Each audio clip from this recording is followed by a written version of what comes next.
Mick, it's so good to see you back here. It must be really good for you to be in the technical it's area. always nice to come to Carlisle. A lot of friends, great memories, obviously, and nice to see Paul and, pit my wits against him, although I've just looked round my dressing room now. I'm not feeling hugely confident. We seem to have a lack of aerial power, running speed and manoeuvrability, I'd call it, but we'll enjoy it. A lot of the lads who were part of what happened here when you were here, what's it like to be in a dressing room with that group again? Well, they were a special group, weren't they? And Paul will say the same about his lads. It's when you have success, then it's sort of the years after that you realise how good they were as a group, and how tough they were as a group, and how well they got on with each other as a group, and it's that perfect storm situation. We had a great blend of youth and experience, and that's represented today. Derek's here, from the experience end of the squad, and at the younger end we've got Richard Procas and Paul Murray and so on and so forth. So it was a great time, great time for the club, great time for me. When did you realise, Mick, when that group was coming together, once you started getting them playing games, when did you realise we've got a chance here? It started to dawn on me. We worked really hard. The first half of the first season was really tough. I think we're in the bottom 6 or 7, until Christmas, fighting away, thinning it out, getting rid of players, trying to bring young players in and a little bit of experience. But when we got on that run in the second half of the season, to drive towards the playoffs, you felt then, we're okay here. Just a little bit of tweaking in the summer. We brought a couple of players in, didn't we? In terms of David Curry, who added a hell of a lot. Derek, who was just immense for us in that season, and halfway through the season, we brought Stevie Hayward in, and he was a key player. Not just for me, but for Mervyn afterwards.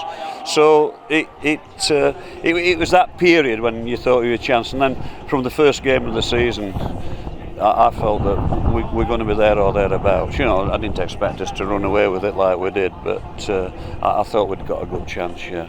And it did. From the outside looking in at the time, it gelled really quickly. You must have felt that inside. Well, we worked very hard. It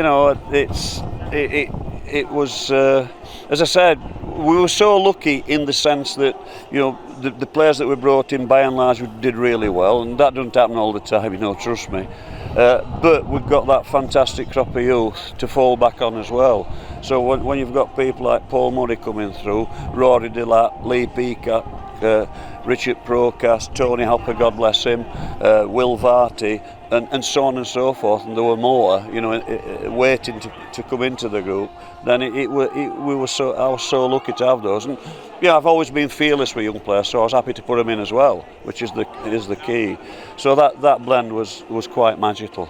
History in the making. Were you aware of that at the time, with the Wembley and everything else that was going on the title? Not at all. I mean, the funny thing about football, and I suppose it's the same about any successful period, even in a business or in entertainment, whatever it might be, I think while you live in it, you don't appreciate as much as you should how much you should be enjoying it, and I remember years later that Gordon Milne, that when we were at Newcastle together, Gordon, the wise old sage, he said, Mick, you've got to toast every win that you have.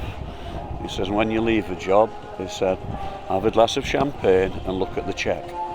So they were always good, wise words, And you've mentioned it, what the paddock standing behind you can be like. You had them on your side. There's nothing like it, is there? Well, it was full of wit. It was full of ribald comment. It was full of advice, much advice. Particularly when I used to sit in the director's box in the first half and things weren't going well.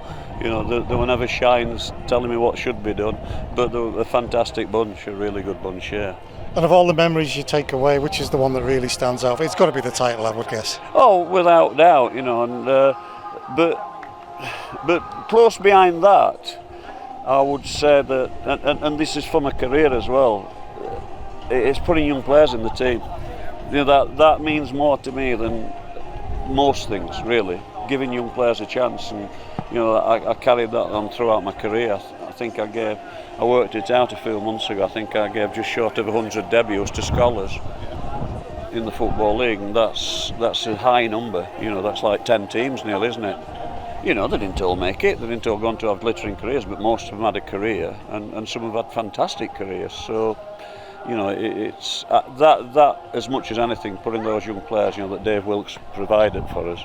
I think that was very important. So when it comes to a close here, Mick, Norwich, it must have been a fantastic opportunity. Any regrets at all that not sticking here? Massive regret, yeah, massive regret. 2 regrets in my career, leaving here and leaving Newcastle. You know, I'm just bloody stupid, basically. I know why it happened at the time, and you know, and I think people who know me and knew what was going off at the time understood.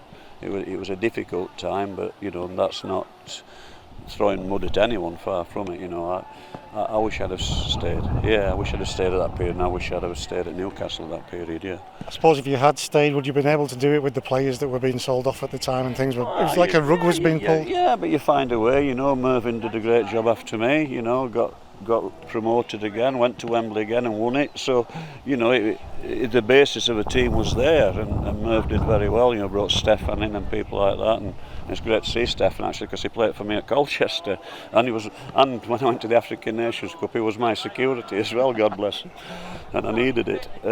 So no, I mean, I'm sure we'd have coped somehow. Yeah, you do. You know, the one thing, when you work in the lower divisions in English football, you find a way of coping and finding, you know, there's always plenty of players, and particularly if you're happy to go with the young players. You've been back a few times, Mick. Does it feel strange walking down that tunnel? No, not really. It's nice. It's just pleasant. It's as it should be. You know, I'm comfortable here, and you know, I wasn't comfortable when I looked in the dressing room at what we've got, but there you go. We've got to deal with it. They look a lot younger than us, don't they? On the serious side of today, Mick, the former players fund, that's something really good that the players are trying to do for each other. I remember speaking to Derek Walsh about it a few years ago, and it's nice to see an event for that very thing. In that, you know, sadly, some players have tough times, and some players, you know, need help, and you know, it's not all glitter and millionaires and wags and big houses. You know, in the lower divisions, it's a working wage generally. So some people do have tough times because of one thing or another. And if we can help, and this does help, and it sets the ball rolling to help, then I think that's great.